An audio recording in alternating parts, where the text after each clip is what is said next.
છોકરાને ખવડાવવા કે નહીં? માં એવું યાદ રાખે જુદો રહે છે, મારું ધ્યાન નથી રાખતો. માં તો માં જ છે, માનો કોઈ પર્યાય નથી.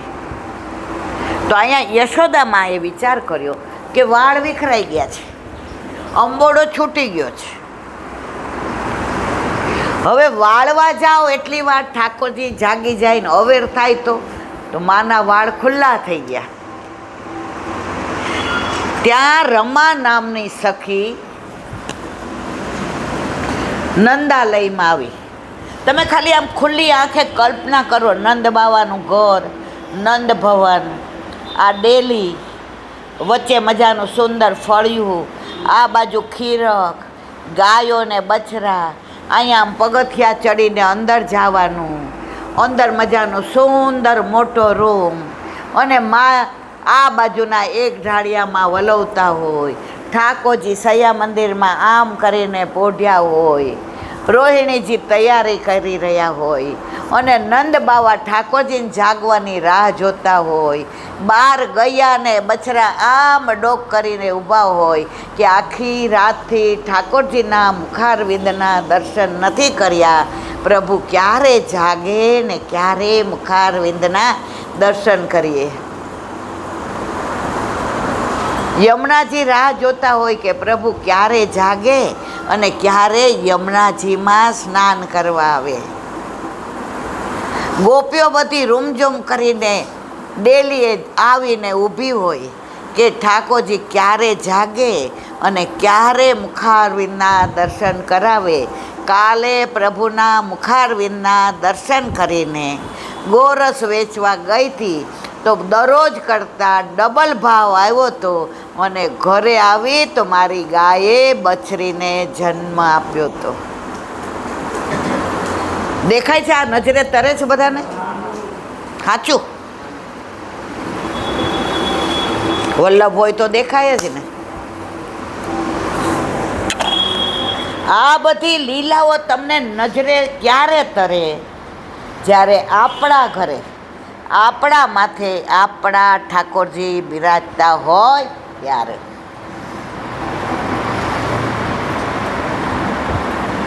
હવે રમા નામની સખી આવી.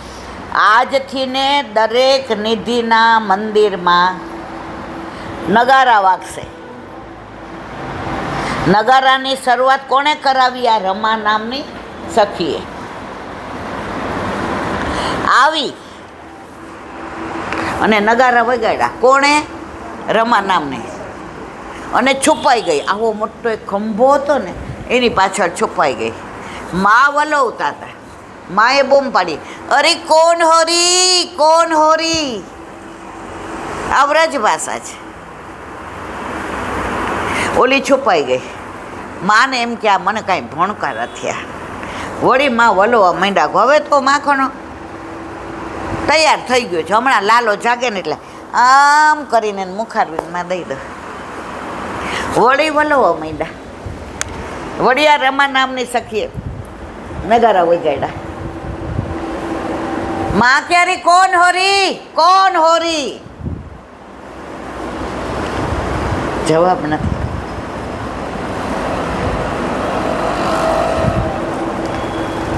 માં મારી જેમ ભારે શરીર એટલે ઊભા થઈને જોવા ન જોઈ શકે. અમારે એવું થાય ઘણી વાર, આરાધ્ય સગુન જુએ કે બા ઊભા નહીં થાય એટલે બાર બિસ્કિટ ખાતા હોય ને મેં ના પાડ્યું હોય ને કે મેંદાનું અઠવાડિયે એક જ વાર ખાવાનું, અને તોય બે ખાતા હોય ને એ જુએ. હું કહું મને અવાજ આવે છે, શું ખાવ છો? બા કાંઈ નહીં, પણ મોઢામાં તો હોય, પણ એને ખબર છે કે બા ઊભા થવાના. એટલે રમા નામની સખી કે ગમે એટલું કરીશ, પરંતુ યશોદા મૈયા ભારે સરે છે, અને ઠાકોરજીનું માખણ જે તાજું હોય એને કહેવાય નવને, પછી જે ઉતરે એને કહેવાય માખણ. ત્રીજી વાર જ્યાં વગાડવા ગઈ ત્યાં ઠાકોરજી જાગીને આવ્યા. એ આવી રીતે ખંભાની પાછળ હતી. ઠાકોરજી આવીને આમ બે હાથે આમ કરી દીધું. કોને? ખંભાને. અને વચ્ચે કોણ આવી ગયું? રમા નામની સખી. કાનમાં કે છે માને તું પજવે જ, તું નગારા વગાડીને હું રાજી છું કે તું વધાઈ આપે છે. માં આપણા વ્રજમાં લાલા આવ્યા પછી નગારા વાગીને હું બધાને કહું છું કે હવેની દિવાળી જુઓ, લાલા નહોતા પ્રગટ થયા ત્યારે આવા નગારા નહોતા વાગતા. માં હવે નગારા વગાડું છું, આપણા ઘરે લાલાનું પ્રાગટ્ય થયું છે. ઠાકોરજી કાનમાં કહે કે માને કેમ પજવે છે? એમ કરીને છોડતા નથી. ગોપી કે આપણે હમણાં બોલવું જ નથી, નહીં તો છોડી દેશે. સમજાય છે બધાને મારવાલા? ઠાકોરજી કાનમાં કે બોલ. ગોપી ધીમેથી બોલી, પ્રભુ આખી રાત નગારાની અંદર તન્મય હતી કે ક્યારે સવાર પડે, ક્યારે નંદાલયમાં જાવ અને નગારા વગાડીને માને વધાઈ આપું કે આજથી દિવાળી, ગોકુળમાં આજ દિવાળી. મીરાબેન આવડે છે? પ્રગટ થયા વનમાળી રે, પ્રગટ થયા વનમાળી ગોકુળમાં. ઘેરથી ગોપીઓ આવે, સાજ સજાવે, મદના ગુણ ગાય રે, વાલમજીના ગુણ ગાય ગોકુળમાં. દિવાળી થયા વનમાળી રે, પ્રગટ થયા વનમાળી ગોકુળમાં. નાચે કૂદે ગોવાળો,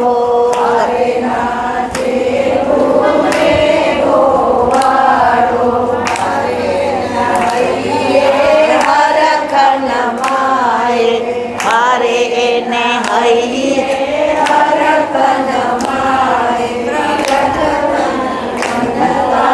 રે રે પવન ગાજે તનકારે ગોકુળમાં. હારે ગોકુળમાં પ્રગટ થયા વનમાળી રે, પ્રગટ થયા વનમાળી ગોકુળમાં. હારે પારણીએ વિશ્વ વિહારી, હારે પારણીએ વિશ્વ વિહારી. એ હારે એને ઝુલાવે યજના માળી, હારે એને ઝુલાવે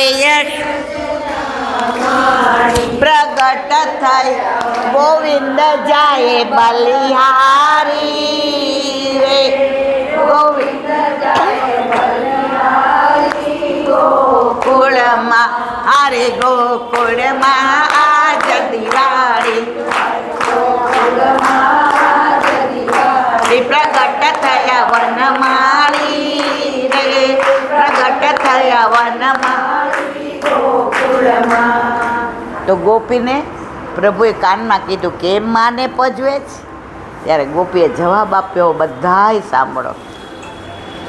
પ્રભુ સીધું આવીને માને વધાઈ આપી હોત કે આજે દિવાળીની શરૂઆત, આજથી નગારા વાગે,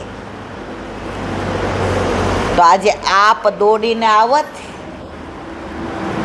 મને આમ થાંભલાની સાથે ભીડી દેત.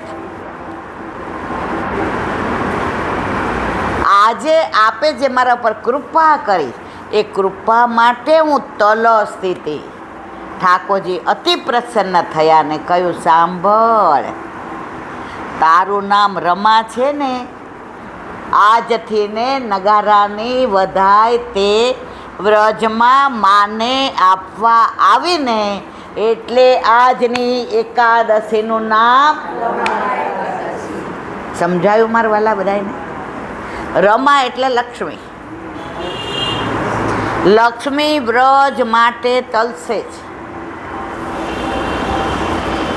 લક્ષ્મી હોય કે બ્રહ્મા હોય કે શંકર હોય, કોઈનો અધિકાર વ્રજમાં નથી. એવો માર્ગ શ્રી વલ્લભ વર્ણો રે, જ્યાં પ્રવેશ નહીં વિધિ હરનો. વિધિ એટલે બ્રહ્મા અને હર એટલે શંકર.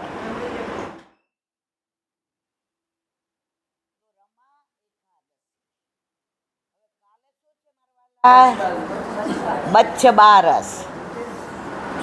મર્યાદામાં નાના હતા ને ત્યારે એમ કે વાઘ બારસ. તમારે એવું થતું હતું? કહેતા હતા વાઘ બારસ?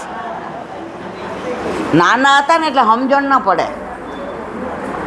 એટલે અમારા પાડોશી હતા ને બ્રાહ્મણ હતા, એટલે મર્યાદા. એ કે હાલો આજે બધા જલ્દી જલ્દી તૈયાર થઈ જાઓ, આજે વાઘ બારસ છે, ગમે ત્યારે વાઘ આવે. અવડા નાના હોય ને એટલે સમજણ ના પડે. અને અમારા ઘરમાં તો અમે બધું કાંઈ જોયેલું જ નહીં. અમને તો ગર્ભથી જ આ સંસ્કાર. ઠાકોરજીને, વ્રજને, યમુનાજીને, ગિરિરાજજીને સેવા ને, વૈષ્ણવ ને, વલ્લભકુળ ને બીજી બધી આજની તારીખમાં સમજણ ઓછી પડે, કારણ કે એ બધું કાંઈ જોયું જ નથી. તો કાલે બચ્ચ બારસ. આમાં બચ્ચવન કેટલાએ જોયું છે? મહાપ્રભુજીના બેઠકજી છે, ગુસાઈજીના છે, સુંદર રળિયામણા છે. અને સાંજે તમે ત્યાં જાઓ ને કે સવારે વહેલા, અમે જેટલી વાર જઈએ ત્યાં સત્સંગ કરીએ. અને મોર એક બી ના દેખાતો હોય, ઝુંડ ના ઝુંડ. અને જેવી જે બોલીએ ને એટલે મોર બોલે ટેહું હું સાંભળું છું. તો એ બચ્ચવન નામ કેમ પડ્યું? એનું મૂળ નામ શું છે ખબર છે મારા વાલા? ચૌમુહા.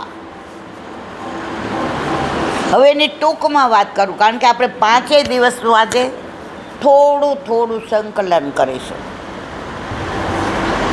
બધી લીલા કેવા બેસે સવાર પડી જાય. રસના ઘૂંટડા હોય કુંડા, કેરીનો રસ ગમે એટલો ભાવતો હોય ને તપેલું ભરેલું હોય, પણ તમે તો 1 કે 2 કટોરી જ પી શકો. ખરું ખોટું? તો ઠાકોરજી છાક મનોરથ રોકતા હતા. એટલે સખાઓ એમ કે લાલા જો મંડળ રચના થઈ ગઈ, હવે તું પીરસી દે. પ્રભુ પીરસતા જાય, મોઢા મૂકે અને લેવા જાય ને આમ મોઢામાંથી કાઢીને પોતાના મોઢા મૂકે. હવે બ્રહ્માજી આ લીલા દર્શન કર્યા. બ્રહ્માજી કે આવો કાંઈ પરબ્રહ્મ હોય, આવો કાંઈ ભગવાન હોય, આવો કાંઈ ઈશ્વર હોય? આમાં મને તો ડાઉટ લાગે છે. એટલે બ્રહ્માએ ઠાકોરજીની પરીક્ષા કરવા માટે આ ભાગવતની લીલા છે બધું. વત્સરણ કર્યું. વત્સ એટલે શું? જે ગાયના બચ્ચા હોય ને એને વત્સ કહેવાય. ગધેડાના બચ્ચા શું કહેવાય? હો મરવાલા, એને શું કહેવાય બધાને ખબર છે, એટલે મારે કહેવું નથી. અને જે બાળકો હતા એ બધાને હરી ગયા.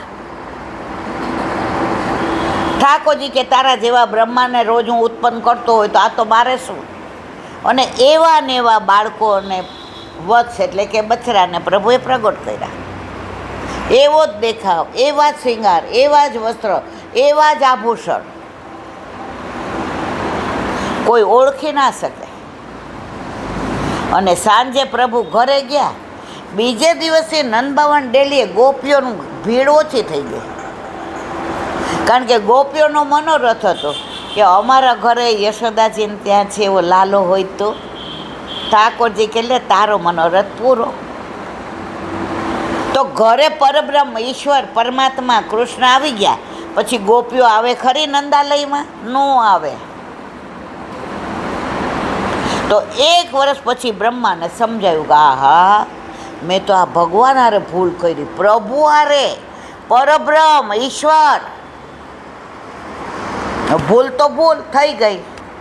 પાછા મૂકવા આવ્યા અને બ્રહ્માની સ્તુતિ કરી. જો ભાગવતમાં ઘણી સ્તુતિ છે, દેવોની સ્તુતિને, બ્રહ્માની સ્તુતિને, ઇન્દ્રની સ્તુતિને, ધ્રુવની સ્તુતિને, પ્રહલાદની સ્તુતિને, તમે જુઓ એટલી.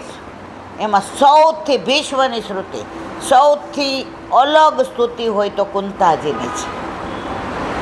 દુનિયામાં, વિશ્વમાં, ત્રિલોકમાં, બ્રહ્માંડમાં આજની તારીખ સુધી કોઈ એવું નથી થયું જે ભગવાન પાસે દુઃખ માગે.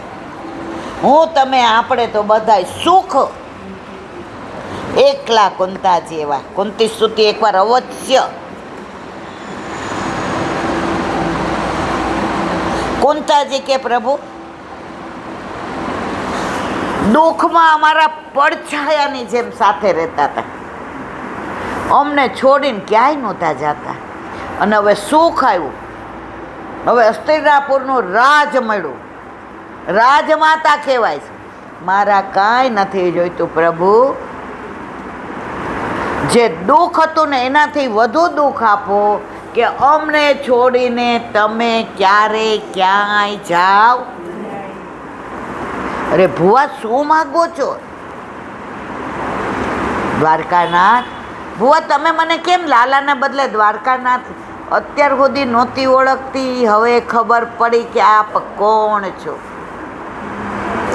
ભુવા તમે શું માગો છો? દુઃખ મેં સુમિરન સબ કરે, સુખ મેં કરે ન કોઈ.